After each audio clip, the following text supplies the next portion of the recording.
takir. Batang itu pecah lagi. Ora pecah. Betul.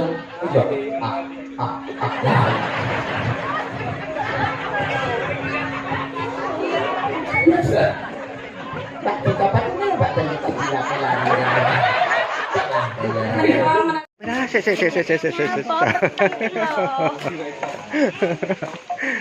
Sampai ya Bang ya. sampai lokasi wayangnya. Daerah mana ini Bang?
ing kalenggahan mangkiripun Dukuh Indrawati sampun siya gawe dhangetaken punapa ingkang dados dawuhipun Kanjeng Papawagu.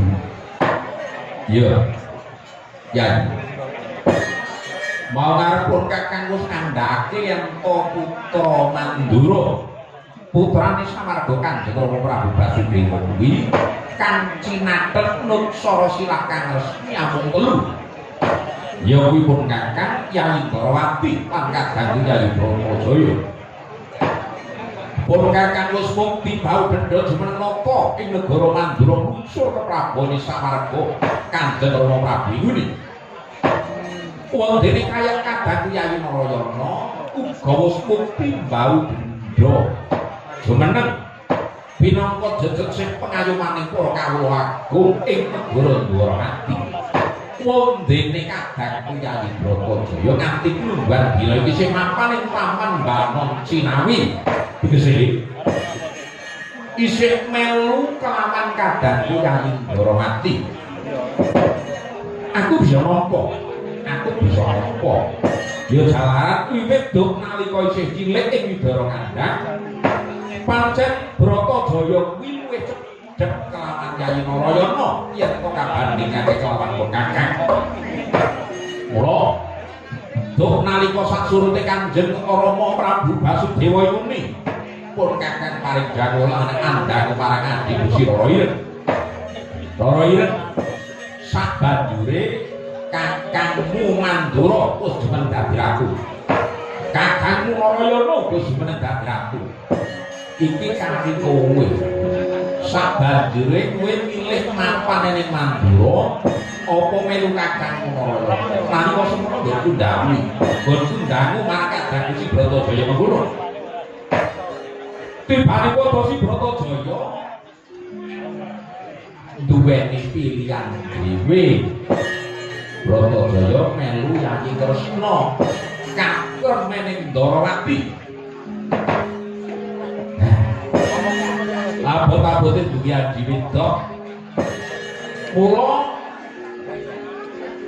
jroning telenging atiku kuwi rasane ra kestemene ra ana tega. Atase duwe Adi Wedok siji wae.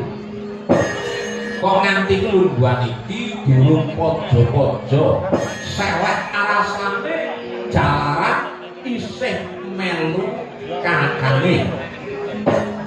Terus Komo Prabu Mandura kados pundi? Aku tak takon. Munggo rasa pangrasamu Yayi Bratajaya ki nek taun iki yuswane wis pira? Kirang boten kathah keladuka namung sawetawis. Yayi Bratajaya ngantos kelungguhan warsa menika sampun dungkap kalih dasa warsa Prabu 20 taun. Mapan kalau berangkat kados mekaten 20 taun kuwi mungguwe wong Jawa itungan dina iki kena wis diarani rada kaset sawetara. Rada kaset sawetara. Ya jalaran umume yen to tlatah Mandura Ndrawati ngamarta lan sakiwa teneme kuwi bocah kuwi yen wis umur 17 taun digoleke pacangan. Yen wis umur 18 taun banjur dirabekake. Ra ngono ya. Kaluhuranku napa ingkang dados sabaripun Kanjeng Papawagu. Nah, iki upama ya. Iki upama tembung upama iki kena balik lan kena bacut. Liripun kados pundi Papawagu? Ora Yayi Kresna iki munggono duwe IP ngono. Cita-citamu iki piye ya?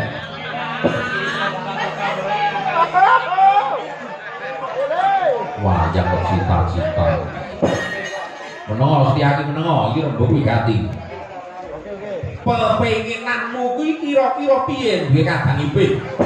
Calone sok sing mengku garwa. Adimu si Bratajaya kuwi mungguh kriteriamu iki kaya apa? Nang arep aku wis dhuwur.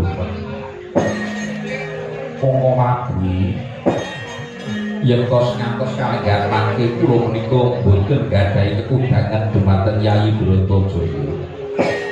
Jar nyamanipun nadyan to kula gadhahi kekundangan namung kula ngurmati ingkang lampahi menika mangke Yayi Rara. Kula jaring awak menawi to kekundangan kula menika boten saged kawujudan, boten saged kasembadan wontenipun namung cumo, wontenipun rak namung griya. Mau ngarepun Kakang Irak wis kandha. Iki upama tegese kena bacut lan bisa kena bali. Sebisamane tak bali. Iki upama kena bacut kena bali. Pepinginan yang Kyai Kresna yen duwe piye? Boten ngomong muluk-muluk kok rabi. Kula menika yen to gadhahi kadang ingkang badhamiku garwa kadang kula Yayi Bratajaya. Ingkang kula pingine namung setunggal menika mujudaken satriya praiku sumara Desing Madu. Ingkang angka kalih satriya ingkang gadhahi raos bekti gangsal perkawis. Bekti mantra kelakar kaluhuran para prabu. Dununge ning endi mampane sing kepiye?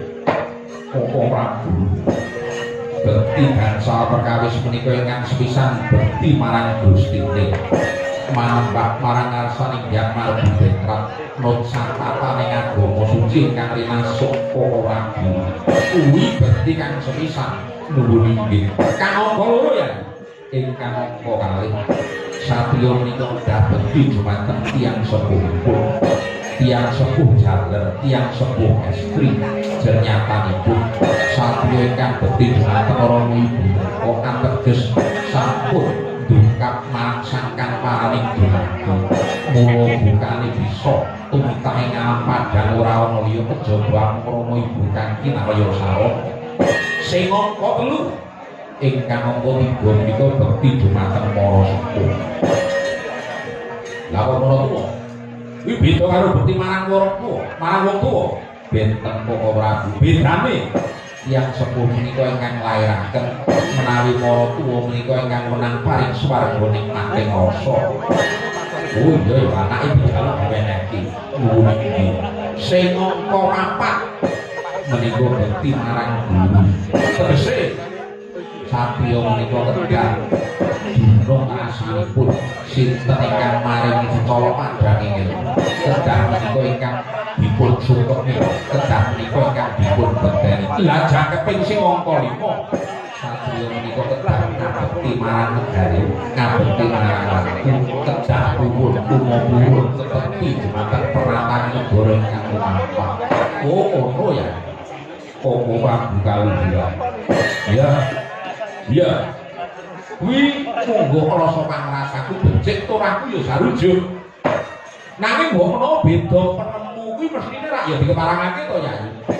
Mergi Koko Prabu mapan sedaya titah ingkang gesang ing Arcapada menika sinewantep lan raos ingkang benten-benten. Pramila bilih menika ketudangan kula sartampu boten sami kaliyan ketudanganipun Kanjeng Koko Prabu. Ya kuwi.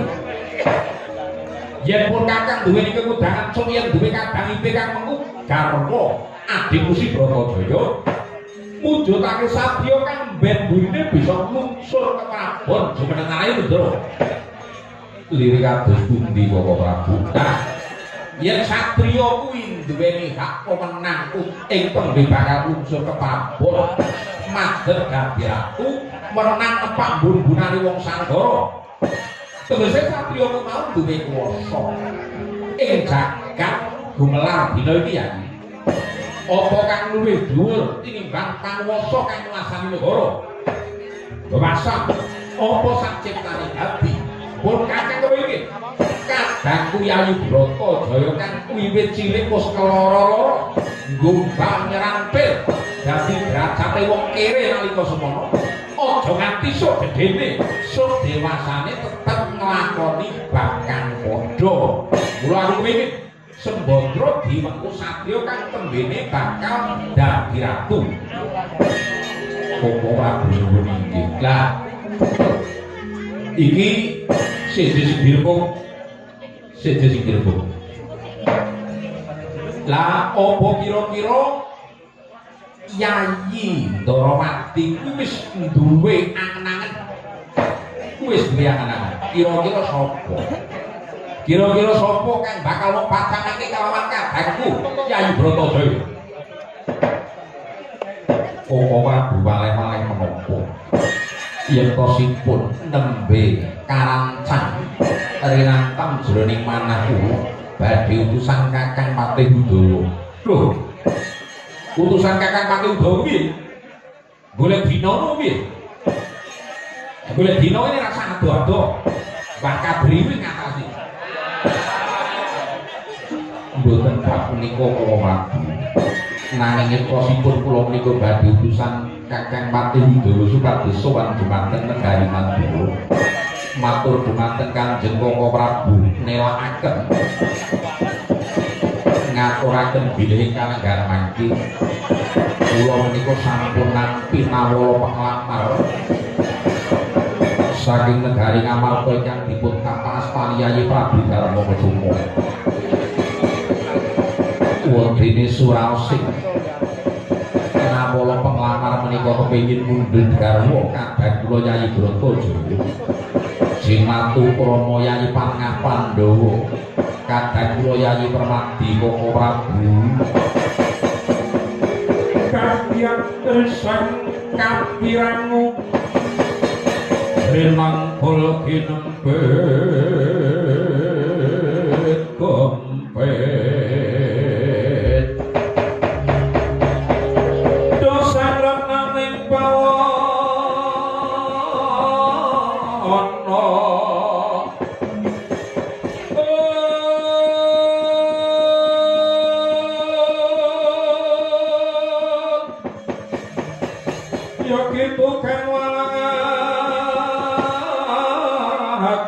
Yogi bukan sing tias Yogi bukan kudu garing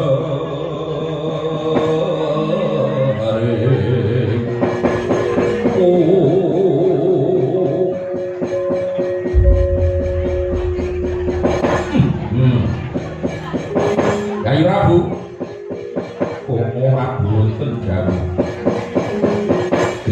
tek petele jebule aku kok dilamake. Aku ki kok dilamake. Kepara ramu kandhani yen Yayi Bratajaya wis nampa penglamar saka negara Ngamarta. Nembe kula badhe matur kok ora ketelak. Wis kasep. Tegese iki nyocok rasaku ternyatane Yayi Prabu kudu nika. Yen kok tekanku dina iki mestine Yayi Prabu Ndarawati luwih dene tipis. Luwih dene Wasmita wis bisa mbatang apa kang dadi leketane rasaku Yayi. Tekanku ngene iki setemene nampa dawuh saka Kanjeng Rama Marasepuh Rama Prabu Salya Mandaraka supaya nglamarake kakangku Yayi Bratajaya kan bakal diwengku dening duluripeku Yayi Burisrawa. Mula mau ngarep kakang wis paring dawuh putraanku Bratajaya Wisra yen duwe bojo sing mengku satriya kang tembe burine bakal nglungsur ke Prabon jumeneng Nalendra duweni panguwasa lan menang tepak mbun-bunane wong Sanggara nanging tibane padha Yayi Kresna Kepara Malawas nampa penglawan saka negara Ngamarta kang surasane Bratajaya bakal dirabi karo si Permadi. Permadi apa yang tandingake kelawan si Burisrawa? Gagah Burisrawa, gedhe Burisrawa, sugih Burisrawa.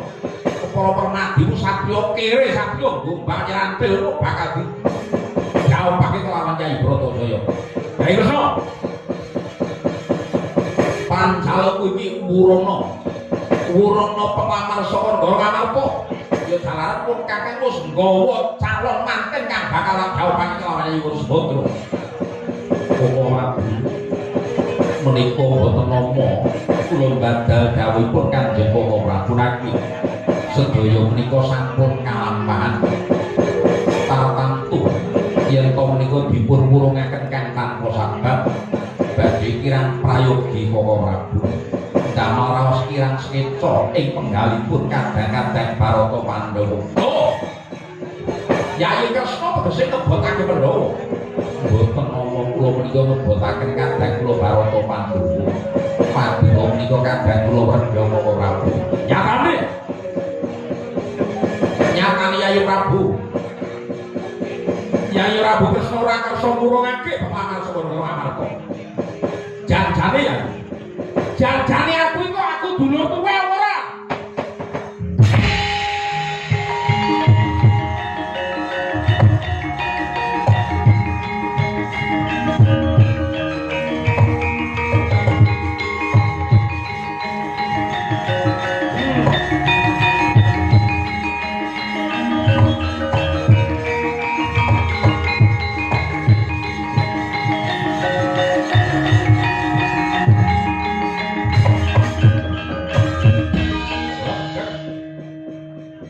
Pindha tubuh Sinokantana Pandharawati Prabu Sri Bathara Kresna Tangkuwawa Hamang sulipun apa ingkang dados mesguling raos napa Mandura Prabu Sri Baladewa tidhem jroning pananggilan nakala samana saru gemetring Jawi miyakan samana tinangkil nggih semaning Nalindra Muda Pringgondani Prabu Anabharya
bengawan kang sesedhokan marang ana ngarsanipun putraku ing Pringgondani Prabu Anomarya Gatotkaca. Nggih, tetumpo padha kanthi karaharjan sowan mugu. Wa Prabu inggih Raja sowan kula putra ing Pringgondani. Dikal gampang diteparang kula ngaturaken sumeng kemen pangabekti kunjuk dhumateng rasa paduka Kanjeng Prabu. Iya Gatotkaca wis tak apa sira ngaturake sungkem marang kula. Ora liwat pangestu wae diaki tanpa ngono nggih. Wa Prabu kadang kapundi. Wa Prabu Mandura kula ngaturaken sumeng kemen pangabekti kunjuk rasa paduka Kanjeng Prabu. Iya. Anakku wong bagus, anakku wong jarot. Tetumpo wis tak apa sira ngaturake panabekti marang kula. Pangestuku diaki tanpa ngono nggih. Kula iki kabundi kadoso jimat saya mimpi kanthi kaya ora Prabu Mandura. Yang Prabu kan bicara harga. Kalau yang Prabu Gatotkaca ini dorong kene ya. Jangan Mas para garuda iki para bekti kula mungkin iya. Wis tak apa yang Prabu kastuk tanpa ngono ya Ji. Jangan Mas mriki sampun kula lampi. Der dan papaning suara bumi ngapuraken berbagai kami juga jungkir papan setia diluriki sungkem ulung diwujud diluriki Prabu soal kula ingkang pangki waleh-waleh menopo keputra Pringgondani dinungko dening Prabu Darmakusuma ingkang pangki pramila daya ing kula sowan dhumateng ngarsa paduka Kanjeng Prabu. Pramila menawi wonten suwek kampung kula sakcengkang nyadul buka kemarang nawaken pidana dhumateng putra ing Pringgondani. Wong bagus iya saka gedene tanggung jawab nampa jejiban saka mangko ing ngarsa. Mula yen kono bakang kurang muji krana sarta isih gedhe pangapuraku yen tinimbang kelawan gedhening tresnaku marang sira kula Gatotkaca. Ora dulur iki ngaturaken duning palu mawar kaki Prabu Gatotkaca matur yen to dinungka dening Yayi Prabu Darmakusuma. Nggih Gatotkaca sira dinungka babakan apa marang genggal matura. Prabu nggih wale-wale menapa ingkang pangki kula dinungka kadhawan supados ngaturaken mawa kunjuk dhumateng Prabu Gorwati. Sira dinungka ngaturake mawa nggih. Prabu nggih iya. Yen kepela kaya mangkon rada maju sawetara mara gangge atur mawa sapa Kyai Prabu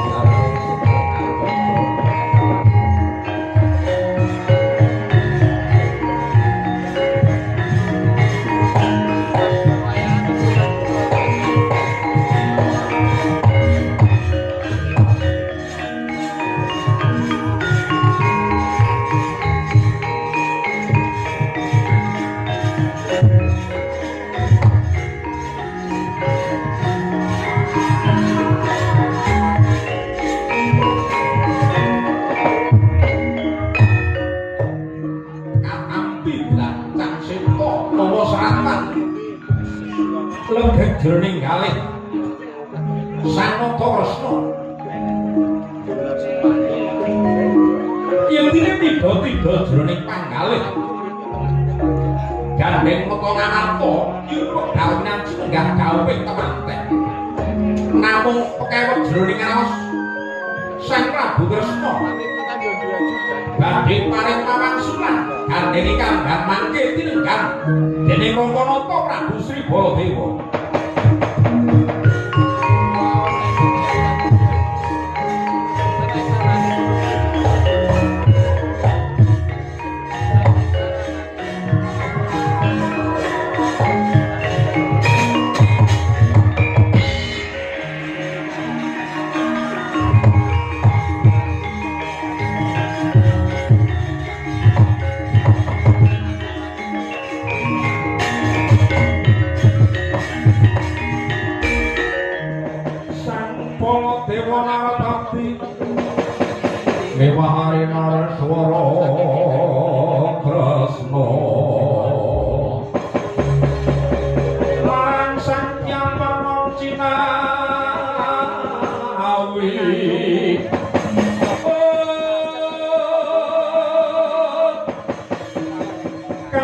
wong ing tresnanira ila tansah panyawarta ila tansah panyawarta Sri Narendra kalih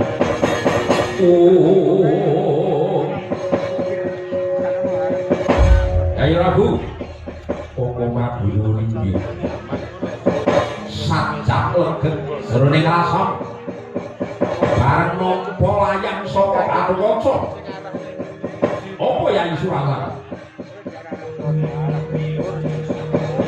nyadong duka Koko Prabu menika suraos sing nawula badhe kula wangsuli 7 dinten ingkang badhe dateng ora Subriya jroning rasaku apa dikeparengake pun Kakang Narbuka surasaning nawul Koko Prabu prayoginipun menika kula pribadi ingkang mau Kyai pun Kakang dulur tuwa diparengake apa prayoginipun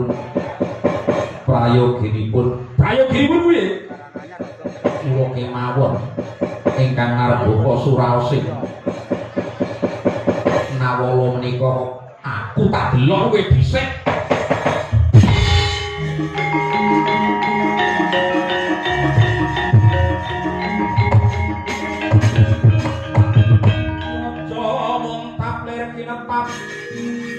Jok pangmawin mawis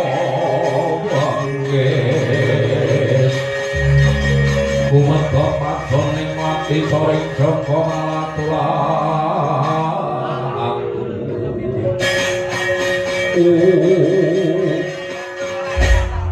mau ngarep Gusti rasa Subriya jroning rasaku tak lintang-linting tak lipur-lipur nyatane atiku ora bisa dihapus iki nawala saka Ngamarta iki nawala kang suasane nakokake yen to Yai Prabu Darmakusuma kepengin enggal ana dina kanggo dhawuhing Yai Pranadi kelawan kadang Yai Brataya Yai Kresna aku kan bakal mangsi kanggo kaca wangsulane layang iki tak sun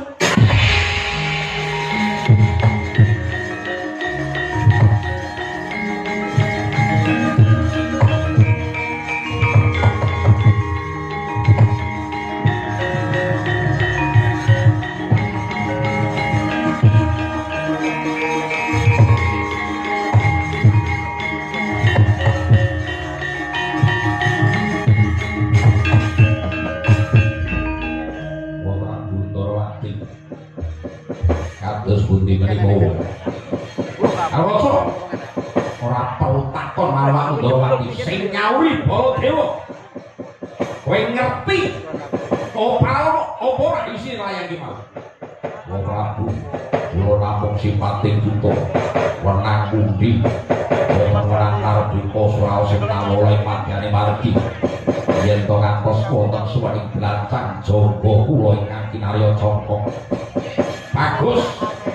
Bagus rumakno kobokku sak pridonane dina iki aku kan mangsuli lamaran saka Ngamarta tak wurungake kan tanpa sabab ya jalaran Brata Jaya ora pantes dadi bojone Permati ku apa satya kere satya gombal karo krabi adiku kadang Yai Brata Jaya rumakno Brata Jaya bakal tak dhawuhake kelawan kadangku ipe Yai Burisrawa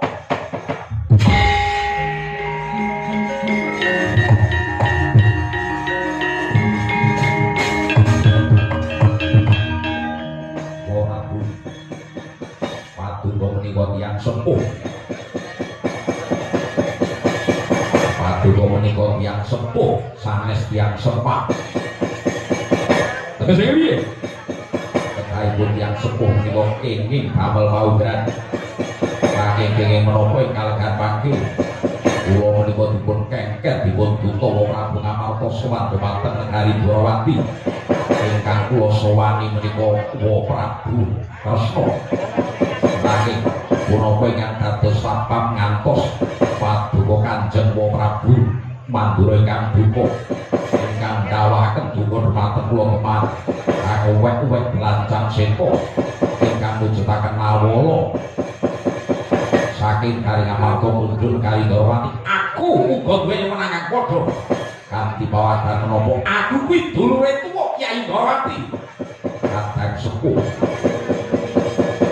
menika urupaning kulawarga aku ki ya Nalendra Mandura Nalendra menika menawi wonten Mandura menawi wonten kali Ndrawati menika derajatipun kathah kaca karo Prabu Baladewa kuwi padha Wong Prabu menika tampilipun kathah kaca Wigayo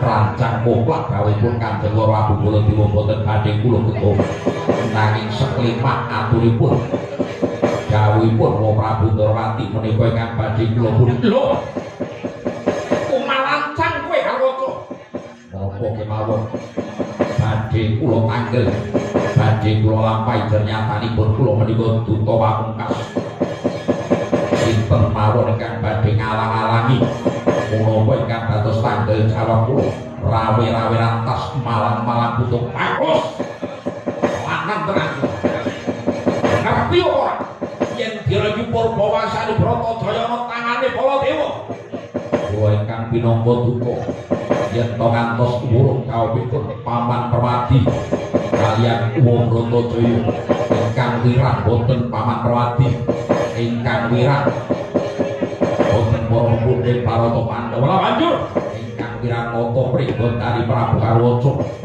mila kula takoi pedhoting jangga perai dada metu wong jaba parat kula tenggawa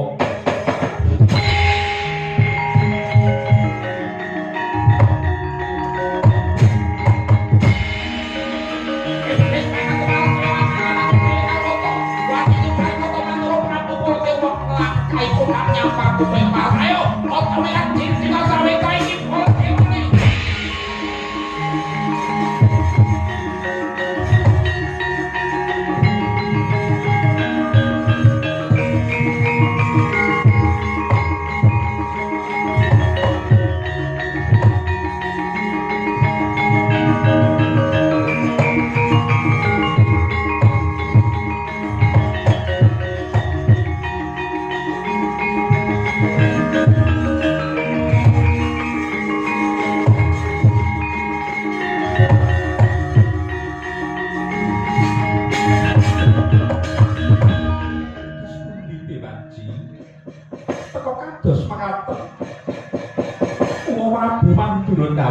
duka dumateng kadang ngoyayi katon kanca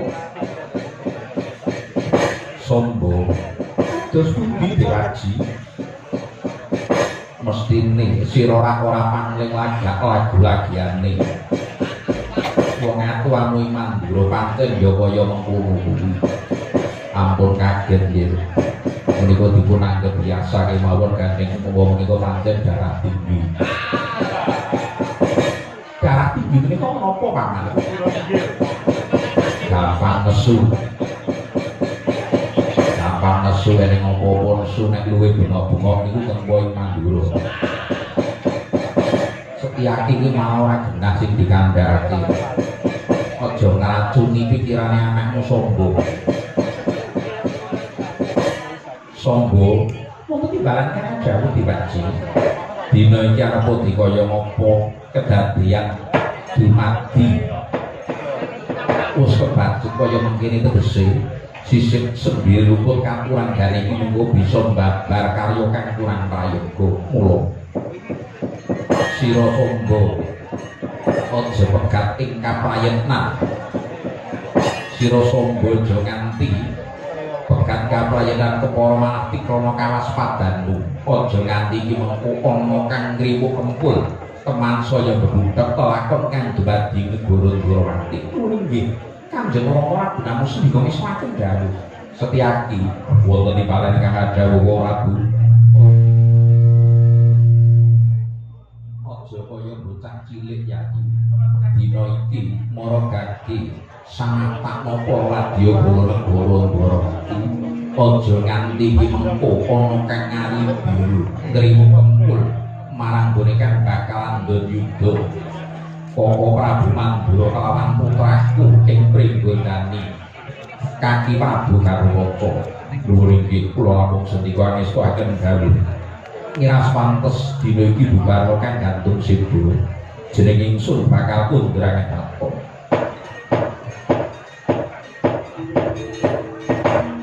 Ustra sabdaning Sang Naka Maha Prabu Sri Bathara Kresna kepareng ngarsa kundrang tato biar ngarsa mangkep sambil